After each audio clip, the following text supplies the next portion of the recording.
Nivel geopolítico, estamos en comunicación con Cecilia Denot, que es politóloga y especialista en Medio Oriente. Cecilia, ¿cómo le va? La saluda acá Darío Misraji. Hola, ¿cómo estás, Darío? ¿Todo bien? Gracias por invitarme. No, por favor. Cecilia, lo primero es, ¿cómo sigue esto? Porque empezamos a tener dimensión de lo que pasó, pero ¿cómo sigue? ¿Hasta dónde puede escalar esta situación? Bueno, la verdad que por el momento, o sea, Israel se prepara para una guerra, por supuesto, ha sido atacado brutalmente, sin provocación alguna contra su población civil. Esto que ha pasado es una barbarie. Hace pocos minutos se confirmaba que entre las víctimas israelíes hay 40 bebés. Hay imágenes incluso de decapitando bebés. O sea, es una cosa realmente increíble, realmente una barbaridad. Y una inmoralidad que realmente no se puede creer lo que ha pasado, tampoco se puede creer cómo han podido ingresar tan fácilmente, cómo ha fallado todo en la seguridad y en la inteligencia israelí, que es obviamente cosas que hoy los israelíes no están discutiendo porque no es el momento de pasar facturas, sino que están todos unidos en ganar esta guerra y responder frente a este ataque que han sufrido. El primer ministro ya ha reconocido que van a tener que ingresar por tierra a Gaza. Obviamente Mm. hay rehenes, hay 150 personas, 150 israelíes que están siendo retenidos como rehenes en la franja de Gaza. Vale la pena decir que no son los primeros, o sea, desde 2014 que Hamas tiene en la franja de Gaza los cuerpos de dos israelíes y además otros dos israelíes vivos en la franja y se ha negado a devolverlos, lo cual también plantea un escenario desolador, porque si hace 10 años que tienen gente secuestrada, ¿qué es lo que va a esperarle para estas personas? Al mismo tiempo que están amenazando que van a ejecutarlos por televisión abierta, si por cada respuesta israelí frente a este ataque van a ejecutar un rehén. Entonces, lo que se espera obviamente es una guerra con la Franja de Gaza definitivamente, eso está claro, con Hamas en realidad, porque no es con la gente de Gaza, es con el Hamas, que es la organización terrorista que gobierna la franja, pero también se teme, Israel está movilizando tropas y además está evacuando poblados del norte porque se teme un posible ingreso del Hezbollah, que recordemos es la guerrilla que controla el Líbano, es una guerrilla iraní financiada, creada y entrenada por Irán, que es mucho más poderosa que el ejército libanés y tiene el control de ese país, y está atacando a Israel ya no de manera masiva, o sea, ha habido algunas infiltraciones por tierra desde el norte que han sido neutralizadas, también están tirando cohetes, pero todavía no se han involucrado de manera directa, se teme que podrían ingresar. Entonces, por ahora es con la Franja de Gaza, se teme un ingreso del Hezbollah, que ya sería una guerra mucho mayor. Incluso Estados Unidos está enviando apoyo a Israel, un portaaviones y otro tipo de apoyo logístico y militar, para poder generar una deterrence, de alguna manera poder disuadir al Hezbollah que se sume, porque se teme que esto si no podría escalar mucho más. Esto además tiene otras implicancias geopolíticas que tienen que ver con que en las últimas semanas Israel estaba en conversaciones muy avanzadas para poder firmar la paz con Arabia Saudita, que es el país más importante del mundo musulmán. El príncipe heredero de Arabia Saudita, Mohammed bin Salman, incluso había expresado públicamente lo avanzadas que estaban las conversaciones con Israel, una cosa que era histórica, que un monarca árabe, un monarca saudí, hablar así con tanta cotidianeidad de charlar con Israel y normalizar las relaciones. Y recordemos también que esto se da en el marco de los acuerdos de Abraham, que comenzaron con los Emiratos Árabes, con Bahrein, con Marruecos, con Sudán, o sea que Israel firmó relaciones y normalizó relaciones diplomáticas con esos países, todo en el marco del crecimiento de Irán, o sea, el crecimiento de la amenaza iraní en la región está haciendo, por supuesto, que todos aquellos que se sienten amenazados por ese país se unan y busquen hacer una alianza defensiva. Recordemos también que Arabia Saudita está enfrentado a Irán en la guerra de Yemen, o sea, los dos bandos ahí, uno es las guerrillas apoyadas por Irán y el gobierno, digamos, el ex gobierno de yemení, que es apoyado por Arabia Saudita. Entonces, esto se da en ese marco también y hay muchos analistas que dicen que todo este ataque podría haber sido para disuadir a Arabia Saudita de firmar la paz con Israel. Eso podría ser un punto, pero al mismo tiempo vale decir que un ataque de estas características no es algo que se planifica. Está bien que las conversaciones con Arabia Saudita tampoco vienen de ahora, es algo que lleva muchos años por debajo de la alfombra, se están haciendo más públicas, esa es la diferencia.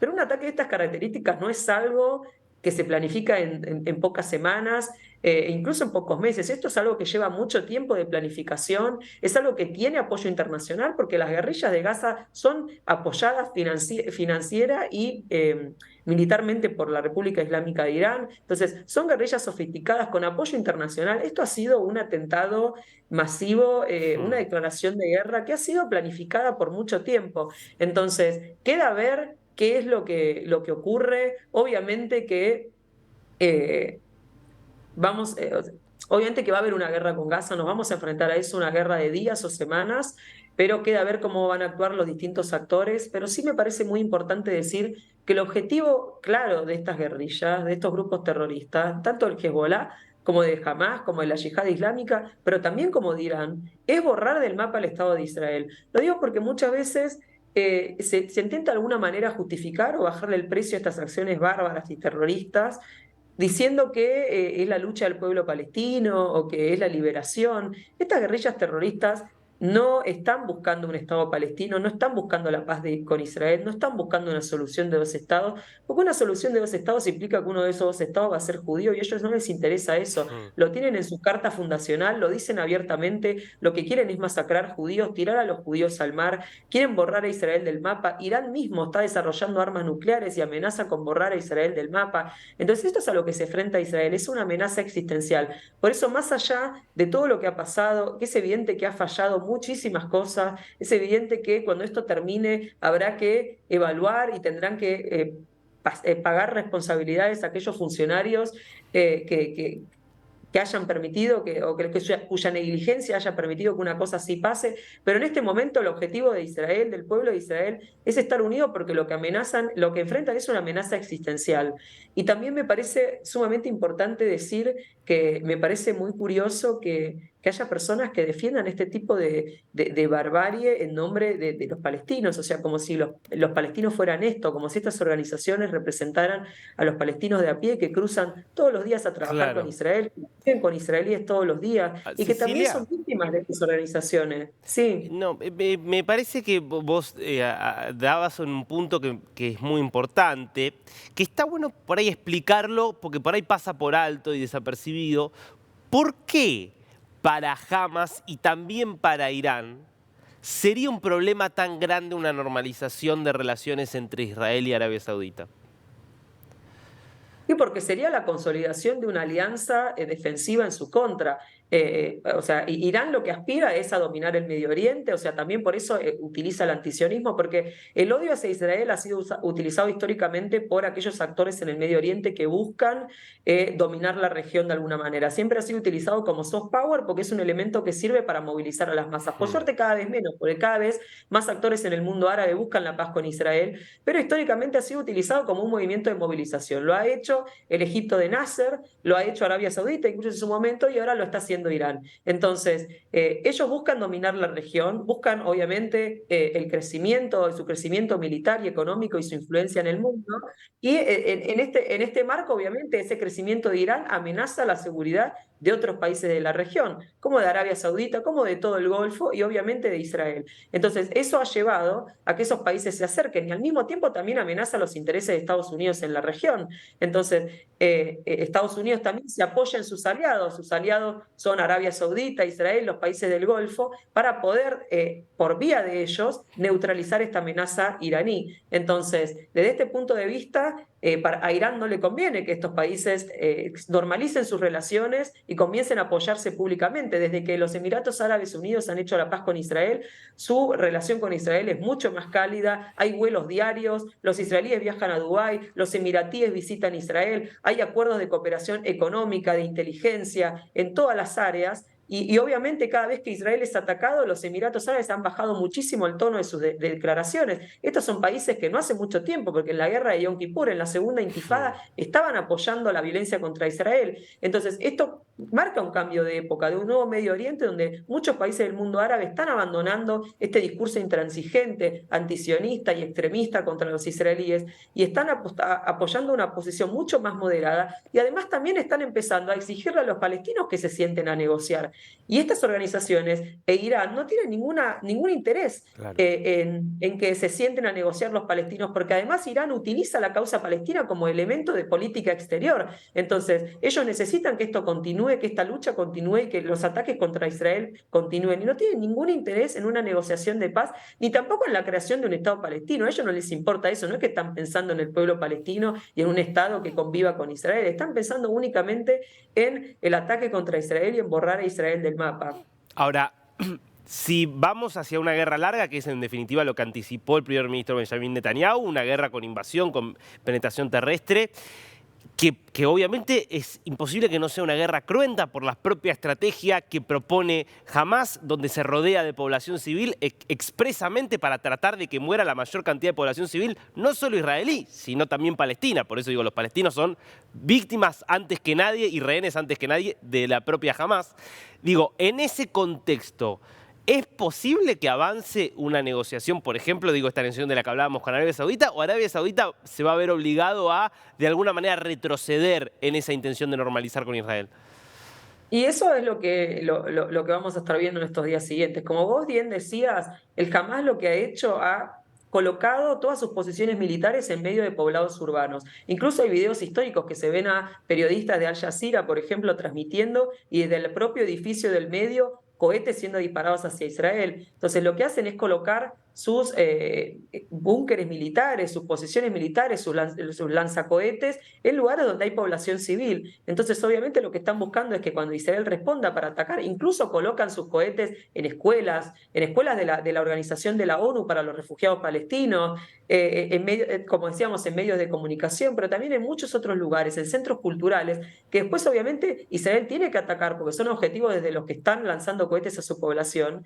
Y si bien Israel siempre avisa, siempre toma precauciones para poder avisar a la población civil que evacúe un objetivo que va a atacar, el Hamas en este mismo momento le está pidiendo a su población que ignore esos pedidos de Israel para que se mantengan sus posiciones. Están buscando utilizarlos como escudos humanos, porque justamente necesitan las víctimas civiles para poder después utilizarlas, como vos bien decías, para movilizar al mundo árabe y decir esto es Israel, están asesinando a nuestros niños, y no solamente prevenir a otros países de acercarse a Israel, sino también justificar sus futuros ataques en contra de ese país, diciendo que Israel es malo, Israel es asesino porque asesina a sus propios civiles, cuando no habría ningún civil muerto de ningún lado de la frontera si estos terroristas no atacaran a Israel. O sea, la población civil palestina también es víctima de estas organizaciones que la exponen a la violencia. En lugar de utilizar el dinero de los palestinos y de la ayuda internacional en mejorarle su vida, lo que hacen es comprar cohetes, construir estos túneles que vos estabas mostrando, atacar a Israel y no invertir en proteger a su población, al contrario, exponerla y decirle que no se retire de los lugares que van a ser atacados para que mueran y después utilizarlos como escudos humanos y también como propaganda de política exterior. Es realmente nefasto, por eso también me parecía muy importante decir esto, que defender esta barbarie terrorista es no solamente inmoral, pero mucho más decir que se lo hace en nombre de los palestinos como si los palestinos fueran esto. Cecilia, una última pregunta te hago. A nivel interno, Israel venía de una crisis política, quizás la más grande interna crisis política, por lo menos de los últimos 20 años y quizás un poco más también a partir de lo que fue la reforma judicial y demás, y ahora se está discutiendo la posibilidad de un gobierno de unidad nacional. Primero, ¿cuán avanzada está esa posibilidad desde tu punto de vista y cuán importante es que se haga justamente una eventual guerra se dé en un contexto de unidad política? Sí, es sumamente importante porque Israel en los últimos meses, el gobierno actual asumió en diciembre del año pasado, después de ganar las elecciones a fines de noviembre, y desde que asumió ha estado impulsando una agenda de reforma judicial que gran parte de la sociedad israelí se opone. Ha habido protestas todos los días, incluso ha habido reservistas, pilotos que se negaban a servir si el gobierno continuaba avanzando con esa agenda. Este gobierno además tiene algunos ministros que son sumamente extremistas. Entonces, era un gobierno que había dividido mucho a la sociedad y que incluso el propio ministro de Defensa del gobierno había dicho que si continuaba esta situación de polarización, de división, que había que detener esta agenda que impulsaban, porque si no podría estar en riesgo la seguridad nacional. Entonces, que en este contexto, con protestas diarias, con una fuerte polarización de los israelíes, incluso no hace muchos días había habido unas escenas en Yom Kippur, el día más sagrado para los judíos, de enfrentamientos entre judíos en Tel Aviv, entre religiosos, laicos. Entonces, en este clima de división, ahora que Israel ha sido atacado con esta barbaridad, con esta criminalidad, lo que se necesita justamente es un gobierno de unidad que lo ha llamado el primer ministro Netanyahu, pero también el líder de la oposición, Yair Lapid. Ambos han llamado un gobierno de unidad que está en avance. Yo espero que ocurra, estoy considero que se va a dar porque es necesario, no solamente por que es necesario mostrar a la sociedad un gesto de unidad después de toda esta división, sino porque el pueblo de Israel lo está pidiendo. El Mm. pueblo de Israel está pidiendo eso. Los mismos israelíes están unidos, o sea, porque saben que estos terroristas no hacen distinciones entre judíos de derecha, de izquierda, laicos, socialistas, religiosos, no hacen absolutamente ninguna distinción, ni siquiera hacen alguna distinción entre los árabes israelíes, que han sido masacrados en este ataque también, más de 40 muertos entre esa comunidad, varios niños. Entonces, la sociedad israelí está pidiendo unidad, está pidiendo un gobierno de unidad y está mostrando unidad en sus acciones, todos juntos yendo a servir en el ejército, yendo a pelear, ayudando, yendo a donar sangre para los heridos, donando para las víctimas. Entonces, se espera que el gobierno tenga este gesto de grandeza y se produzca este gobierno de unidad que es muy necesario para Israel en este momento. Cecilia, muchísimas gracias, muy interesante. No, muchísimas gracias a vos.